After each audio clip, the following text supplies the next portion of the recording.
Brother made my life hell, then got my wife pregnant. Now he wants my help after our parents disowned him and left me their $2 million inheritance. My younger brother, David, has always harbored a deep-seated resentment towards me. If you think it stemmed from jealousy, you'd be wrong. He was the favored child, not me. There was no reason for him to be envious. To give you some context, our mother always indulged David. He was the golden child of our family. She cooked his meals, did his laundry, and even asked me to help him with his schoolwork. I was expected to assist him simply because we were family, but I never received the same consideration. I accepted this, as I was quite independent. Perhaps it was partly my fault for always meeting his needs without expecting anything in return. He never helped me when I needed it, and only approached me when he wanted something. While I was a quiet, introverted kid who enjoyed studying and keeping to myself, he was loud and rough, just like our dad. I also tend to be straightforward and honest, never sugarcoating things. I believe my mother may have developed a negative perception of me because of my straightforwardness. This favoritism made David the family's darling, and I didn't mind it while we were growing up. However, problems began when he started bullying and mocking me for being different from him. He would tease me about my height and the fact that I wore glasses. He would sneak into my room, read my diary, and then complain to my mom about what I had written. When I yelled at him and complained to our parents about him invading my privacy, they would laugh it off, saying it wasn't a big deal. He did more awful things, like nearly breaking my glasses and putting nasty things in my food. He even once put little stones in my cereal, but luckily, I found them before they could damage my teeth. When I told my mom, she dismissed it, saying this is how brothers bond. Whenever we fought, David would zero in on my insecurities to insult me. We went to the same school, so he knew I was being bullied by a few kids. Instead of supporting me, he sided with the bullies, calling me names like ugly loser or hairy monkey, and encouraging them to physically harm me, saying I was just a big failure. Another time, during a fight over something trivial that I can't even remember, he told me to kill myself. While I could easily brush off most insults, that one really hurt because I was struggling with my mental health at the time. I'm doing better now, but it was devastating to hear that my own brother wanted me dead. Since Dad was often at work and Mom didn't seem to care much, she even scolded me once, claiming it was my fault for irritating him. Things progressively worsened. During high school, there was a shocking incident when David attempted to set my hair on fire, and unbelievably, our mother defended him, claiming he was merely playing. Seriously, who behaves like that? Thankfully, my dad eventually sided with me and pointed out the gravity of the situation. He even threatened to call the police on David. This moment was a real eye-opener for my brother, as he had never faced any consequences for his actions before. He was genuinely stunned, and my dad made it clear that enough was enough and that David needed to start respecting his older brother. Later, Dad came into my room to talk. I never expected his support because he always told David how similar they were, which was true. Dad admitted that he had waited for years, hoping David would mature, but he was slowly realizing that David was becoming a big bully. Hearing this from my dad was incredibly validating, and I almost broke down in tears. I confessed everything David had done to me over the years and even mentioned the bullying at school. My dad was shocked at how much I had endured. The next day, he spoke to the principal to ensure the bullies were warned about severe consequences if they continued. Later that evening, Dad enrolled me in MMA at our local gym, telling me I needed to man up and stand up to bullies in my life. I admit that a nerdy kid like me trying to learn to fight might have seemed laughable, but I was very focused. I managed my time well to balance my studies and daily workouts, and the MMA classes completely changed my life and physique. One day, David was up to his antics again. He stole my pocket money, which we received for helping with chores. I had been saving it for a while. David sneaked into my room and took it. I caught him just as he was about to cycle off with his friends. I demanded he return my money, but David mocked me, saying all I could do was run to Daddy for help. I don't know what came over me, but I punched him in the face. He was stunned, fell backward, and I retrieved my money from his pocket before throwing him back down. David started crying loudly, which was quite comical. However, my mother rushed out to help him and find out what happened. When she learned I had fought him, she was surprised and reprimanded me, saying I should be a better role model for David, who seemed to enjoy seeing me scolded. My mother also complained to my dad about my behavior, saying I needed to be controlled. My dad grimly asked both of us to explain ourselves. I told him how David had stolen the money I had worked hard for and saved, while David tried to justify it by saying he needed the money for a date, and that as his brother, I should help him. However, Dad told David he was lucky I only punched him for stealing because anyone else would have called the police. He continued to tell David that he had no right to take others' things without their consent.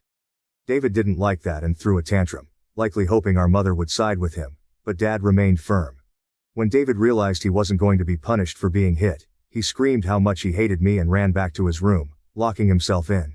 Following that incident, David began to distance himself from me. He had finally understood that he couldn't bully me anymore, and that even Dad had stopped supporting his antics. For the first time in a long while, I felt like we were equals. Though he could no longer physically harm me, he resorted to verbal insults when our parents weren't around. His behavior worsened with age, becoming angrier and more short-tempered each year. When I approached him with a question, he would ignore me and walk away, muttering insults like nerd or loser under his breath. If he needed to communicate something, he would relay it through our mother instead of speaking to me directly. When I questioned her about why David couldn't just talk to me, she would urge me to be more understanding. I couldn't tell if it was just puberty or genuine hatred. Over time, dealing with his comments became unbearable, and I longed to move out and get away from him. I repeatedly asked my mother to mediate a sit-down conversation for us to resolve our issues, but she always refused, saying she didn't want to get involved. When I asked her opinion on why David treated me this way, she would brush off the question. Eventually, I left for my dream university, having earned a scholarship as a top student. My dad threw a party for me, and even my mom seemed proud. However, David remained aloof and distant, barely acknowledging my achievements. The day I left for university was a mix of excitement for the future and relief to escape the toxic home environment. The first few months at university were liberating. I made new friends, enjoyed my classes, and started to build a life separate from the oppressive atmosphere of my childhood. The constant fear of David's verbal attacks lifted, giving me a newfound sense of peace. During my second year, I met my wife Karen at a frat party through a friend, and we immediately clicked. Coming from a religious background, having kids outside of marriage was frowned upon. However, when we discovered she was pregnant in our final year, we decided to marry right after graduation. Our wedding was a small but joyful ceremony. Our parents were happy for us, and we enjoyed the celebration. At that moment, I believed Karen was the love of my life. I had always envisioned a monogamous relationship, one woman to come home to and share my life with. Despite other women showing interest over the years, I never pursued anything because I was genuinely content in my marriage. Karen was my dream girl, and I never wanted to hurt her. However, I later uncovered 2 incidents of infidelity in our marriage. One was an intermittent affair with her married co-worker that spanned several years, and the other was a brief fling with an ex-boyfriend during a visit to her family. Some might think I was naive, and looking back, I can't completely disagree. Each time we separated for a while, I chose to forgive my wife. I didn't want to raise our child in a broken home and believed we could overcome these obstacles. The affair with her co-worker happened when we were young, and I attributed it to youthful mistakes and poor judgment. For a period, things seemed to get better. Although I could never fully trust her again, I did my best to set aside my doubts, knowing that if I chose to forgive, I had to genuinely work toward a fresh start. It's been 4 years since her second betrayal, and I felt confident in my decision to give her another chance. Karen seemed to have changed, and we were genuinely happy, planning our family's future. However, 3 months ago, my world was shattered once more when she revealed that she had been having a long-term affair and suggested that our son might not be mine. Her words struck me like a ton of bricks. A mix of shock, betrayal, and disbelief overwhelmed me. I struggled to comprehend the enormity of her confession. In a daze, I managed to ask why she had kept such a significant secret and how she could have done something so devastating. Her reaction was cold and indifferent, as if she were detached from the pain she caused. Her vague responses left me with more questions than answers. It was a surreal and painful moment, confronting the shattered trust and uncertainty about my own family. I continued to press Karen for the truth because I felt I deserved to know the father of the child I had been raising since birth. Ultimately, she admitted it was David. My eyes widened in shock as I asked Karen what she meant. She explained that she and David had become friends when I introduced her to my family, and she stayed with us from Thanksgiving until New Year's. David, usually cold to me, was warm and polite towards her, which made me glad because I didn't want Karen to feel unwelcome. Karen wanted to be accepted into my family, so she spent significant time with my mom whenever possible. She noticed the rift between David and me and questioned me about it. I opened up about our strained relationship and explained that we might never repair it due to his unresolved feelings. Karen understood but started including David in our outings, hoping it would help us bond. Whenever we planned to watch a movie, she invited David, and we watched whatever he chose. During this time, David and I exchanged a few words, which was an improvement compared to his usual silent treatment. I remember Karen and David hanging out and playing video games together, but I never thought much of it. Karen told me that one day, David opened up to her about his struggles and a recent breakup. Feeling vulnerable, he struck up a friendship with her. She mentioned that he would harmlessly flirt with her when I wasn't around, and eventually, things escalated beyond her control. The vision of my wife and brother sleeping together made me feel sick. Karen confessed that she felt guilty afterward and left him, which matched her abrupt decision to go home instead of spending New Year's with me. Although I tried to convince her to stay, she was adamant about leaving. When we met back at college after the holidays, she was her usual cheerful self, so I didn't question anything. 2 weeks later, we found out she was pregnant. Karen admitted she didn't know if the child was mine or David's, and with no way to prove it, she chose to stay with me, knowing I was the more dependable brother. This was why we got married. My world felt like it was crashing down. The son I loved might not even be mine. I asked Karen if she had been sleeping with David recently, and she slowly nodded. She revealed that they had always stayed in touch because their chemistry was undeniable. They would sneak off to hotels, lying to me about working overtime. She admitted that half of her business trips were actually romantic getaways with him. I asked why she married me if she wanted my brother, and Karen said she didn't want to be the one to break off the marriage. She saw me as a wonderful father to our son and decided to stay. In her words, she made a mistake and didn't know when to stop. I told Karen I was glad she told me the truth but that I was going to pack up and leave. She started crying, asking for forgiveness, and expected me to yell at her. Instead, I calmly packed my clothes. Karen insisted that if I loved her, I should fight for her and that mistakes happen in every marriage. When she realized I wasn't going to do anything, she changed tactics, saying our son would be affected by a divorce and that children shouldn't be raised in broken homes. I reminded her that I might not even be the father, which made her cry more and accuse me of being cruel. It seemed like she believed nothing could make me want to leave the marriage. Perhaps it was partly my fault for letting things slide in the past. While I did love her, it felt more like it stemmed from thinking we had a son together and had been together since college.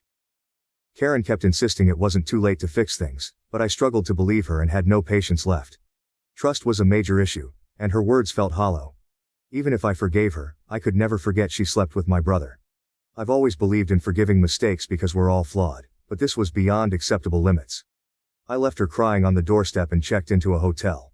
The next day, I went straight to my parents and revealed everything about my wife's affair with David, explaining how they had been secretly sleeping together for years. The shock on their faces was undeniable. True to her nature, my mother initially tried to defend David, insisting that her boy could never do such a thing to his own brother. Determined to expose the truth, I asked my parents to remain silent and let me call David in front of them. I instructed them to stay quiet so I could catch David off guard, making him believe it was a private conversation. When David answered the phone, I confronted him about the affair. At first he vehemently denied it, refusing to accept any responsibility. However, when I told him that Karen had admitted to everything, he started blaming her, calling her characterless. He claimed it wasn't his fault if women were attracted to him and that he was the better-looking brother. I told him firmly that I would expose him to everyone. When David mocked me, saying no one would believe me because he was the golden child, I scoffed at his arrogance and thanked him for confirming the truth, knowing our parents had heard everything. David went quiet and then spluttered, trying to explain himself and salvage his image. My mother, still in shock, demanded an explanation from David. He stuttered through a feeble attempt to justify his actions, blaming everyone else but himself and desperately trying to shift the blame onto Karen. I could see my mother, who had once been protective of her favored son, now felt a mix of disappointment and anger. In that charged moment, I felt a strange sense of vindication. For years, I had endured David's torment. Now, the truth was out, and the roles were reversed. It was David who stood exposed, his actions laid bare for everyone to see. As David's words faltered, my father, usually reserved in his expressions, couldn't contain his disappointment. He asked me to pass him the phone and began to speak to David. "David," my father began, his voice laden with disappointment. "What you've done isn't just a betrayal of your brother, but a betrayal of this family. You slept with your brother's wife and continued the affair even after they were married. Your actions have severe consequences and have irreversibly shattered the trust we had in you. I raised both of you to value family, loyalty, and decency. What you've shown today defies everything I've tried to teach you." He paused, letting the weight of his words sink into David's conscience. "Your disregard for your brother's feelings and the lack of respect for his marriage are unacceptable. You've not only hurt him but also torn apart the bonds that hold our family together. Your mother and I are partly to blame for what you've become, but we will no longer tolerate this behavior. From today, you're cut off from the college funds I set up for you. You'll have to figure out how to pay your university fees on your own. I will also stop funding your lifestyle.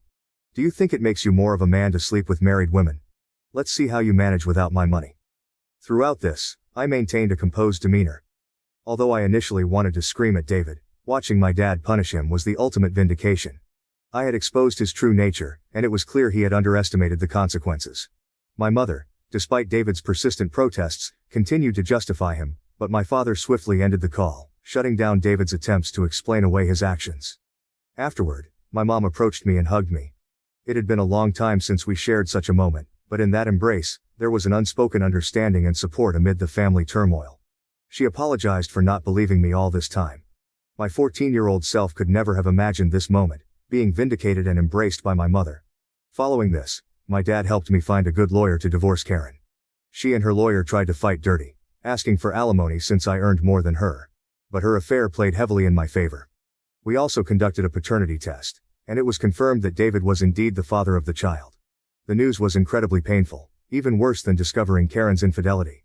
I was furious that the son I had loved and raised wasn't mine. However, I decided to stay strong. Karen begged me to continue visiting my son, arguing he shouldn't be punished for the situation, but I couldn't bear to see him. He reminded me too much of David, and I hated it. After my divorce was finalized, I felt a sense of freedom wash over me as I moved into my own bachelor pad. It felt surreal to live alone since I had married so young and never really had the chance to experience independence.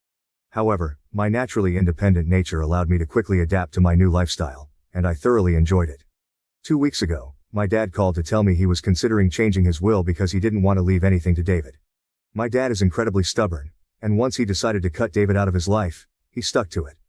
David tried reaching out to our parents and even showed up at their doorstep, begging for forgiveness, but they refused to let him in. Even my mother, who usually gave in to David's tantrums, seemed done with him, though it must have been hardest for her. David never texted me to apologize for what he had done, showing he didn't regret his actions. He was just upset about being cut off from our parents. Dad told me he planned to leave everything to me, ensuring David wouldn't contest it later. He would leave David only $1. My eyes widened in shock as my dad had worked hard his entire life. Including his assets, retirement fund, and life insurance, the total came to nearly $2 million. The only condition in his will was that if my dad passed away before my mom, she would continue living in their house, even though ownership would transfer to me. I didn't mind this, as I wanted to care for my mom in her final days. Somehow, David found out about this, and, unable to reach our parents, called me yesterday, trying to make amends. He explained how he was struggling with college and that after Karen discovered the paternity of the child, she had been pestering him for child support. He said he had no money and was looking for part-time jobs but couldn't find anything. He begged me to talk to our family to start fresh since he really needed my help. I laughed in his face and told him I was done with him. I reminded him that he should have thought about the consequences before sleeping with my wife and getting her pregnant. David argued that I was being unfair and that Karen was also to blame, to which I agreed. I reminded him that I had divorced her, making her his responsibility now. He shouldn't be calling me to complain about her or the child since these were the consequences of his own actions. David started to raise his voice, but I interrupted, reminding him that he was no longer the favored child in the family but the black sheep who had slept with his own brother's wife. At that moment, David began to cry, telling me how everyone, including our grandparents and relatives, had turned against him. While this was true, it was no longer my concern. I told him we were done and that he should never call me again since I no longer considered him my brother. Since then, I've replayed the conversation in my mind. Despite my hatred for my brother, I had never heard him cry, at least not since we were kids. I won't lie. It did hurt me a bit to see him so helpless. So, I guess I'm here to ask if I should talk to our parents about him or if I would be an asshole if I don't. Update 1. Hi everyone, many of you have been asking why I am no longer in contact with my son Henry, and some have even called me cruel. I need to explain that I am not comfortable raising another man's child. This isn't a stepson situation. I was led to believe Henry was my son, only to later discover he is actually my brother David's son. Naturally, this revelation hurt deeply, and I cried over it for days. The main reason I don't want any contact with Henry is that I no longer want Karen in my life. If I remain connected to her child, she will find a way to re-enter my life, and I need my space. You may think I'm cruel or selfish, but I can't see him ever again, at least not for a very long time. Update 2. Most of you correctly guessed that it was my mother who informed David about my dad changing his will, leading David to call me as a last resort to fix things. I confronted her in front of my dad, and she broke down, saying I had punished David enough and that he had learned his lesson. My dad firmly told my mother that if she believed what David did was forgivable, then he could no longer stay married to her because he could never forgive such a betrayal. This threat silenced my mother. My dad made it clear that if she ever talked with David again and we found out, she could pack her bags and leave. As I mentioned, my dad is very stubborn. Hopefully my mother will learn from her mistakes. Update 3. Reddit. It's been 5 months since my last update. My relationship with my parents has improved over the past few months. My dad and I go golfing every weekend, and he treats me more like a buddy than a son. Although my mother misses David, she has stayed away from him. The last I heard about David was from my cousin, who said David had been asking everyone for money, and eventually had to drop out of college because he couldn't afford the fees. He and Karen are living together, and he has a part-time job as a mechanic. Apparently they are raising Henry together, which is a good thing, I guess. I never discuss David with my parents, and they don't bring him up either. For everyone asking, I am doing quite well. I was promoted at my job 2 months ago, so my salary has significantly improved. I haven't been dating anyone as I feel I still need time and space to heal. I've been going to therapy, so we'll see how that works out. Thank you for watching. If you haven't subscribed yet, please do so and hit the notification bell to stay updated with more shocking real-life stories happening around you.